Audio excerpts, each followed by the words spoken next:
लगातार टीवी9 भारतवर्ष आपको दिखा रहा है दावोस में राष्ट्रपति ट्रंप का संबोधन। ग्रीनलैंड गोल्डन डोम के लिए जरूरी है। अमेरिका का ड्रीम प्रोजेक्ट है, ट्रंप का ड्रीम प्रोजेक्ट है गोल्डन डोम, ताकि अमेरिका की रक्षा की जा सके। और गोल्डन डोम के लिए ग्रीनलैंड चाहिए ही। कनाडा यूएस की वजह से बचा हुआ है, यह कहा ट्रंप ने। नेटो अमेरिका की वजह से सलामत। कह रहे हैं नेटो एहसान फरामोश है, हमने नेटो को बहुत कुछ दिया और नेटो ने बदले में अमेरिका को कुछ नहीं दिया। बहुत कुछ बोला है ट्रंप ने, एक एक बात आपको टीवी9 बताएगा। नीचे आप ब्रेकिंग न्यूज पर भी नजर रखिएगा। लेकिन ग्रीनलैंड बहुत ज्यादा सुर्खियों में। एक छोटा सा देश जिसके पास ना अपनी आर्मी है, ना नेवी है, ना वायुसेना है। मात्र 57,000 लोगों की जनसंख्या है। 80% इलाका बर्फ में डूबा हुआ है। इतना कमजोर देश इस वक्त सुपर पावर अमेरिका की नजर पर एकदम बैठा हुआ है। अमेरिका उस पर नजर गड़ाए बैठा है। ग्रीनलैंड का रक्षक डेनमार्क भी अमेरिका के सामने जंग में चंद मिनटों तक ही टिक सकता है।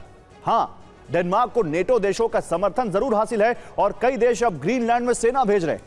ऐसे में अमेरिका अगर मिलिट्री ऑपरेशन की शुरुआत करता है तो ट्रंप की स्ट्रैटेजी क्या होगी? कैसे अमेरिका अपने तमाम विरोधियों को लाचार बनाकर ग्रीनलैंड पर कब्जा कर लेगा, यह आप इस एक्सक्लूसिव रिपोर्ट में देखिए। पहला चरण मिशन में अड़ंगे की तैयारी करने वालों को लाचार करने का होगा। दूसरा चरण अमेरिका ग्रीनलैंड की नाकेबंदी कर देगा ताकि कोई मिशन में दखल ना दे सके। तीसरा चरण ग्रीनलैंड में सेना और टैंक को उतारा जाएगा। चौथा चरण ग्रीनलैंड की जमीन से लेकर समंदर के भीतर तक सख्त पहरा लग जाएगा।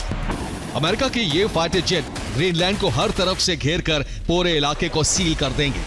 ग्रीनलैंड के आसपास के इलाके को नो फ्लाई जोन बना दिया जाएगा और अगर किसी ने फाइटर जेट भेजने की जरूरत की तो उसे अमेरिकी फाइटर जेट नष्ट कर देंगे। तो ट्रंप ग्रीनलैंड पर कब्जे के लिए क्या दलीलें दे रहे हैं, ये समझिए।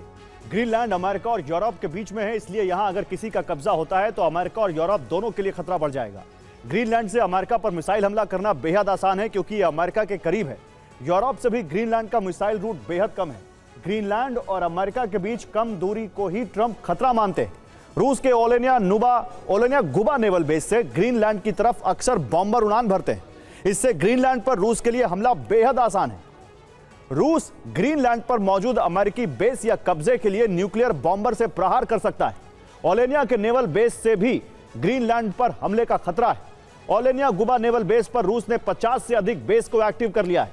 यहां इलेक्ट्रॉनिक जैमिंग सिस्टम की तैनाती है। S-400 एयर डिफेंस तैनात किए गए। अमेरिका को लगता है कि युद्ध के समय रूसी कवच को भेदना मुश्किल होगा और ग्रीनलैंड के करीब तक अमेरिकी सेना की हर कोशिश को नाकाम कर सकता है। रूस या चीन के दखल को रोकने के लिए अमेरिकी नौसेना यू गैप को सील कर देगी। वर्जीनिया क्लास अटैक सबमरीन उत्तरी अटलांटिक में सोनार की शील्ड बना देंगी ताकि रूसी नॉर्थ नेवल ग्रुप की सबमरीन को रोका जा सके। ग्रीनलैंड में अमेरिका हल्के टैंक तैनात करेगा। राजधानी नूक को कंट्रोल में ले लिया जाएगा। कई बख्तरबंद वाहन ग्रीनलैंड में तैनात होंगे और कब्जे के दौरान ग्रीनलैंड में अमेरिका अपने हजारों सैनिकों की तैनाती कर सकता है। ग्रीनलैंड में अमेरिकी कब्जे के बाद टैंक और एयर डिफेंस की तैनाती कर देगा। कब्जा मिशन के दौरान ग्रीनलैंड के आसपास आसमान में विमानों का पहरा रहेगा, तो वही समुद्र में यूएस नेवी की निगरानी रहेगी। अमेरिका ग्रीनलैंड की नाकाबंदी करके संपूर्ण कब्जे का ऐलान कर देगा।